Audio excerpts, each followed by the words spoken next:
বৌমা আমাদের বাড়িতে আসার পর থেকে দেখছি কিছুই খেতে চাইছে না।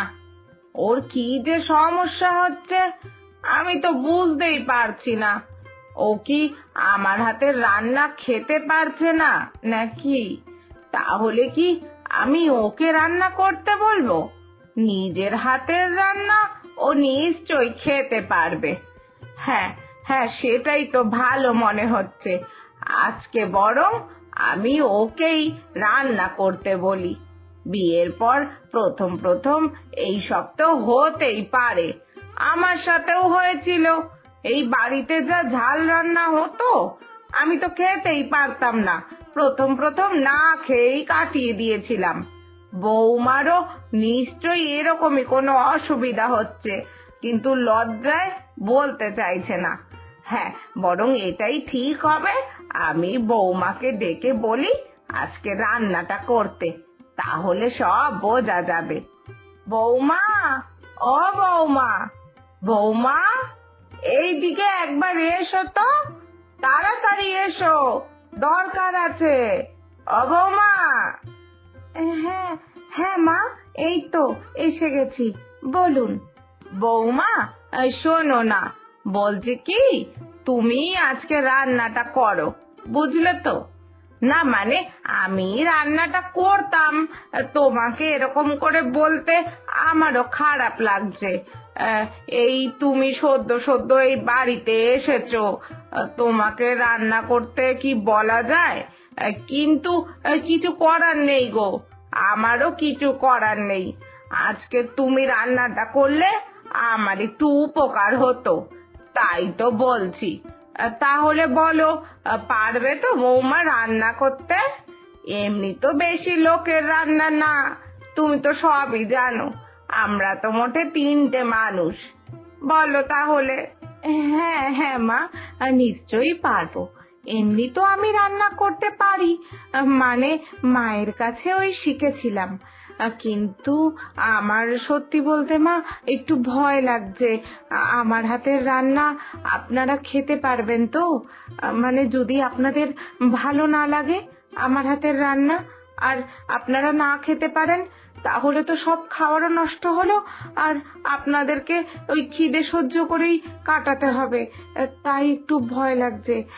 আমি কি তাহলে সত্যি রান্নাটা করব? আরে আরে, এত ভয়ের কিছু নেই গো। তুমি তো বললে মায়ের কাছে রান্না শিখেছো, আর তুমি রান্নাও করতে পারো, তাহলে আর ভয়ের কি? আমাদের খাওয়া দাওয়া নিয়ে তেমন কোনো ঝামেলাই নেই, আমরা সবই খেতে পারি, বুঝলে তো? ভালোই হলো, এই সুযোগে তোমার হাতের রান্নাও একটু খেতে পারবো। এই শোনো না, তাহলে এক কাজ করো, মাছের ঝোল আর ডাল, একটু আলু উচ্ছে ভাজা বানাও, কেমন? আর একটু টমেটোমের চাটনি বানিও। আর আর চাটনি কি তুমি বানাতে পারবে? না হলে থাক, চাটনিটা থাক। প্রথমবার রান্না করছো, বেশি চাপ পড়ে যাবে। তুমি ওইগুলোই বানাও বৌমা, কেমন? আচ্ছা, এখন যাও তাহলে, ভাতটা বসিয়ে দাও, আমি ততক্ষণে মাছটা ধুয়ে নিয়ে আসছি, কেমন? না না মা, এমনি চাটনি বানানো নিয়ে আমার এমন কিছু চাপ পড়বে না, আমি ওটাও বানাতে পারবো। ওই যে বললাম, আমি মায়ের কাছ থেকে এই অল্প অল্প করে সব রান্নাই শিখেছি, কিন্তু কেমন হবে খেতে সেটা আমি বুঝতে পারছি না। ঠিক আছে, তবে আমি চেষ্টা করি যাতে আপনাদের ভালো লাগে। আমি তাহলে যাচ্ছি, হ্যাঁ মা, আমি তাহলে ভাতটা বসাই গিয়ে। যাক, বৌমা আজকে রান্না করবে, এইবার আমি একটু নিশ্চিন্ত হলাম। এইবার নিশ্চয়ই বৌমা খেতে পারবে, না হলে বেচারি তো কিছু খেতেই পারছিল না। দেখি, আজকে আমি একটুখানি ভালোভাবে দেখে রাখবো বৌমা কিভাবে রান্না বান্না করছে। আমিও তাহলে প্রতিদিন ওইভাবেই কম বেশি রান্না করার চেষ্টা করব। বেচারি কোনোভাবেই খেতে পাচ্ছে না, রোজ রোজ না খেয়েই প্রায় রয়েছে। অন্তত ওর মতো করে রান্না করে দিলে যদি একটু খেতে পারে। নতুন নতুন বিয়ে করে এসেছে, এখনই মেয়েটাকে রোজ রান্না করতে দিলে কি বাজে দেখায়। না না, বরং আমি ওর মতো করে রান্না করব, তাহলে ও ঠিক শান্তিতে খেতে পারবে।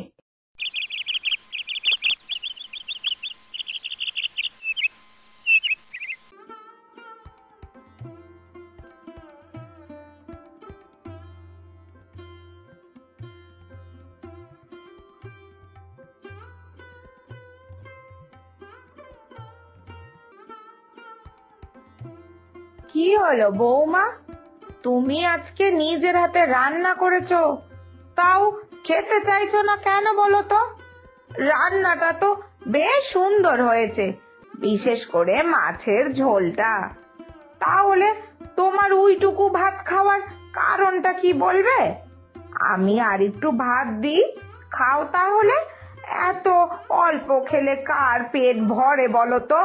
তোমার থেকে বেশি তো পাখিতেও খেয়ে নেয়। দাঁড়াও, তোমাকে আর কটা ভাত দিই আর একটু মাছ দিই। এই না না মা, এর থেকে বেশি আমি খেতেই পারবো না, আমার তো পেট ভরে গেছে। এর থেকে বেশি খেলে আমার শরীর খারাপ করবে মা। তবে মা, আপনার যে আমার হাতের রান্না পছন্দ হয়েছে, এটাই আমি অনেক খুশি হয়েছি। তার মানে আপনার ছেলেও তো এই খাবারটা কম বেশি পছন্দ করবে, তাই না মা? বলুন। যাক বাবা, রান্নার ব্যাপারটা নিয়ে আমি তাহলে এবার একটু নিশ্চিন্তই হলাম। সে তো আমার ছেলেও পছন্দ করবে, কিন্তু তোমাকে নিয়ে আমি কি করি বলো তো বৌমা? কি যে বলো না তুমি, এইটুকু খেলে আবার কার পেট ভরে? হ্যাঁ, আমি এই প্রথমবার তোমার হাতের রান্না খেলাম, তাও আমার কত ভালো লাগলো। কিন্তু তুমি তো দেখছি তোমার হাতের রান্নাও খেতে পারছো না। কি যে করো আর কি যে বলো, আমার মনটাই খারাপ হয়ে যাচ্ছে। দূর। আরে না না মা, মন খারাপের কিছু নেই, আমি সত্যিই বলছি আমি আর খেতে পারবো না। আচ্ছা মা, আপনারও তো খাওয়া হয়ে গেছে, তাহলে আমি সব বাসন নিয়ে ধুতে চলে যাচ্ছি। আপনি বরং হাত ধুয়ে একটু বিশ্রাম করে নিন।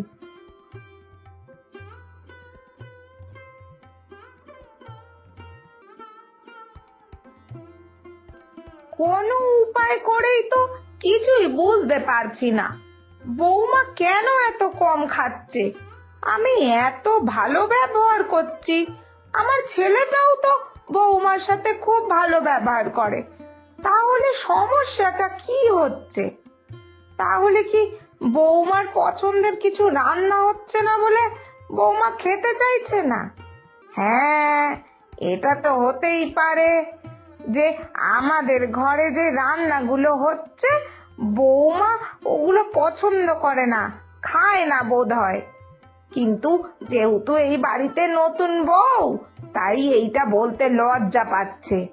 হ্যাঁ হ্যাঁ, এটাই হবে। আমি বরং ওকে গিয়ে জিজ্ঞেস করি ওর পছন্দের খাবার কি, তাহলে কালকে সেটাই রান্না করব।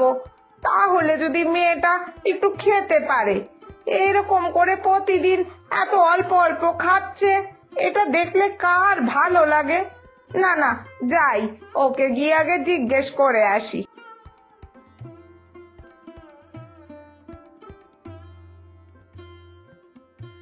আচ্ছা বৌমা, তা তুমি কি খেতে ভালোবাসো বলো তো, তাহলে কালকে আমি সেটাই রান্না করব। বলো বৌমা, কি কি খাবে? নিরামিষ, আমিষ, আমি সব রান্না করতে পারবো। যা খাবে সেটাই বানিয়ে দেব, কিন্তু তুমি শুধু পেটটা ভরে খেও, তাহলেই আমার মন শান্তি। বুঝলে তো? বলো, তোমার সব থেকে বেশি কি কি খেতে ভালো লাগে বলে ফেলো। আরে মা, আমি তো প্রতিদিন পেট ভরেই খাচ্ছি, এ আবার নতুন কি? কেন যে আপনি এত ভাবছেন আমার খাওয়া নিয়ে, এতে আমার আর কিচ্ছু বলার নেই, সত্যি। আচ্ছা তাও আপনি যখন জিজ্ঞেস করছেনই আমি কি খেতে সব থেকে বেশি ভালোবাসি, তাহলে বলেই দিই, আমার ওই মোচার বড়া আর আলু পোস্ত খুব ভালো লাগে মা। মোচার বড়া আর আলু পোস্ত হলে আমার আর কিচ্ছু লাগে না। ও দিয়েই আমি অনায়াসে এক থালা ভাত খেতে পারি। যাক বাবা, শুনেও শান্তি হলো যে তুমি এই মোচার বড়া আর আলু পোস্ত হলে এক থালা ভাত খেতে পারো। কথাটা কিন্তু তুমি মনে রেখো বৌমা। ব্যাস, তাহলে তাই হবে। কাল আমি মোচার বড়া আর আলু পোস্ত বানিয়ে দেব, আর আমি চেষ্টা করব যাতে তোমার মনের মতো করে বানিয়ে দিতে পারি। তাহলে তো তুমি অন্তত পেট ভরে দুটো ভাত খাবে। এইটাই যাতে হয়। ঠিক আছে বৌমা, আমি তাহলে যাই।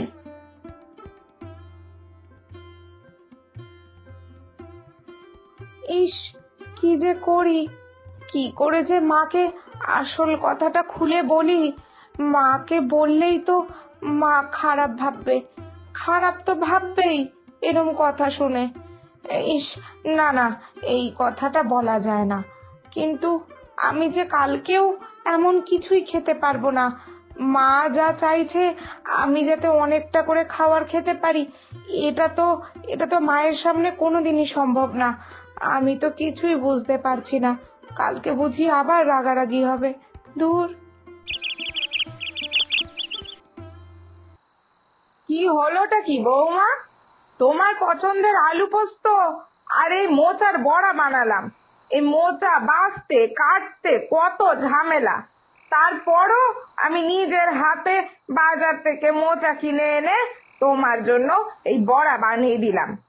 তুমি তাও একই রকম ভাবে খাচ্ছ, এই পাখির মতন। এটা তুমি কিন্তু একদম ঠিক করছো না বৌমা। কেন করছো এরকম? তুমি জানো তুমি কত রোগা হয়ে গেছো বিয়ের পর?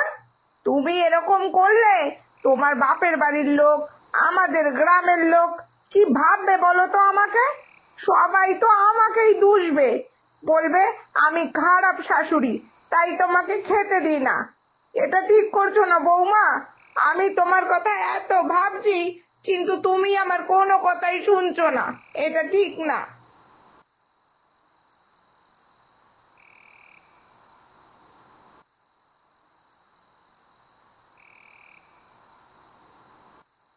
ওফ রে, গলাটা বড্ড শুকিয়ে আসছে। আহ, কি কি হলো? জগেও তো জল নেই। কি করে যে ভুলে গেলাম রাতে জগে জল ভরতে। ওহ, এখন আবার রান্নাঘরে যেতে হবে, গিয়ে জল ভরে আনতে হবে।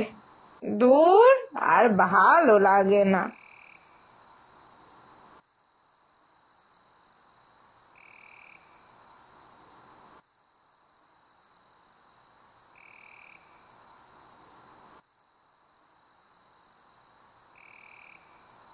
এ এ এ কি মা, আপনি এখন এখানে?